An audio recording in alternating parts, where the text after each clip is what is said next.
गौरव, आपके पीछे एक ट्रेन नजर आ रही है हमें, कहां पर है, क्या हालात है, क्या चल रहा है, दहशत लोगों में कितनी है, जमीन पर हालात क्या है?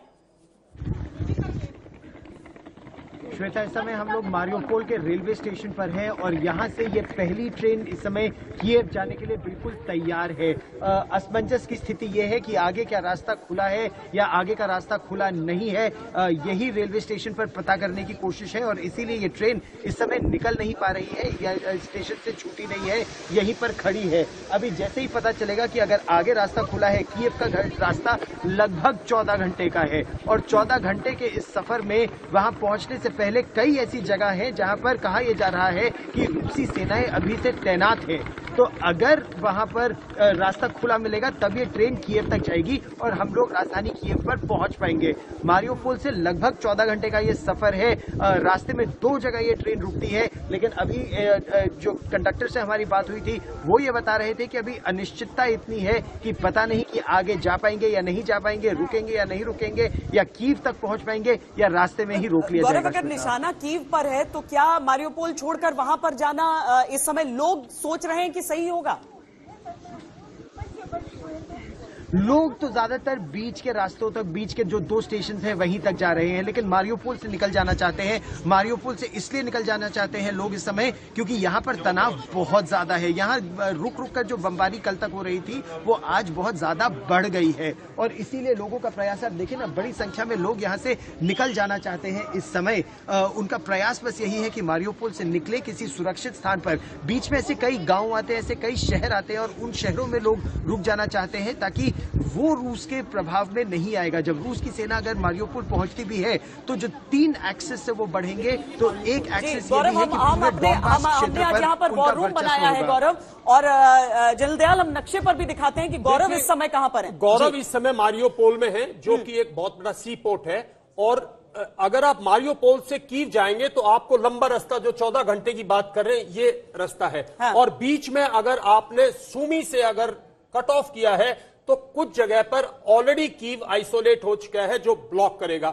और अगर खार्किव से भी ऑपरेशंस अगर कीव की तरफ बढ़े हैं, हाँ, तो भी बीच में ये रेलवे लाइन कट ऑफ होगी। तो गौरव की जो चिंता है इस ट्रेन की, वो चिंता ये है कि रास्ते में ये कहां तक जाएगी, कहां पे रशियन फोर्सेस, ऐसा ना हो रशियन फोर्सेस ऑलरेडी आइसोलेट कर चुके हैं उस जगह को और ट्रेन आगे ना बढ़ पाए। गौरव, कहां की खबर है, कहां की खबर है कि वहां पर रशियन फोर्सेस हैं?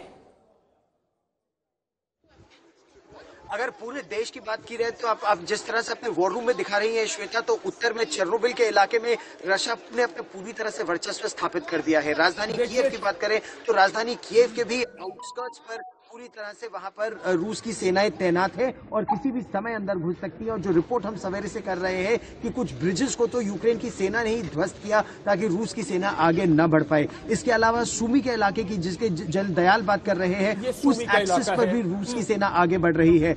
दक्षिण की अगर आप बात करें तो ओडेसा का जो रास्ता है, ओडेसा में पूरी तरह से रूस का वर्चस्व स्थापित हो गया है। वहां की सड़कों पर तो पूरी तरह से इस समय श्वेता रूस के टैंक घूम रहे हैं। उसके अलावा दक्षिण से इस इलाके में जहां हम हैं, यहां पर भी धीरे धीरे रूस की सेना का जो आर्टिलरी शेलिंग है वो लगातार बढ़ती जा रही है और वो ये दर्शाता है कि अब उनका ऑफेंसिव इस क्षेत्र में लगभग होना तय है। और इसीलिए जैसा आप मेरे हर तरफ देख सकते हैं, यहाँ पर लोग चाहते नहीं कि आप उनको कैमरा पर कैप्चर करें या उनसे बातचीत करें। बहुत घबरा रहे हैं इस परिस्थिति में और वो कह रहे हैं कि अभी नियत हमसे बात न करें, और ऐसी परिस्थिति में वो बस यहाँ से निकलकर किसी सुरक्षित स्थान पर पहुंच जाना चाहते हैं। मतलब क्योंकि ट्रेन को छोड़कर तो कुछ चल नहीं रहा होगा उस तरीके से, क्योंकि ज्यादातर एयरपोर्ट से तो जो खबरें आ रही हैं गौरव, वो यही आ रही हैं कि एयरपोर्ट्स को निशाना बनाया गया है। 14 एयरफील्ड्स को निशाना बनाया गया है पिछले 24 घंटों में और 14 में से ज्यादातर 8 पूर्व के क्षेत्र में है जिनको निशाना बनाया गया है। वाइटल एसेट्स और वाइटल पॉइंट्स को पूरी तरह से डिस्ट्रॉय किया है। और आज भी कुछ जो यहाँ पर सेना यहाँ पर आ रही थी, कुछ एडिशनल फोर्सेस मोबिलाइज हो रही थी, अंदेशा यही था कि वो मोबिलाइजेशन के रास्ते को भी वो लोग ध्वस्त करेंगे, लेकिन ऐसा उन्होंने किया नहीं है, जबकि ये रास्ते उनके टारगेट में है।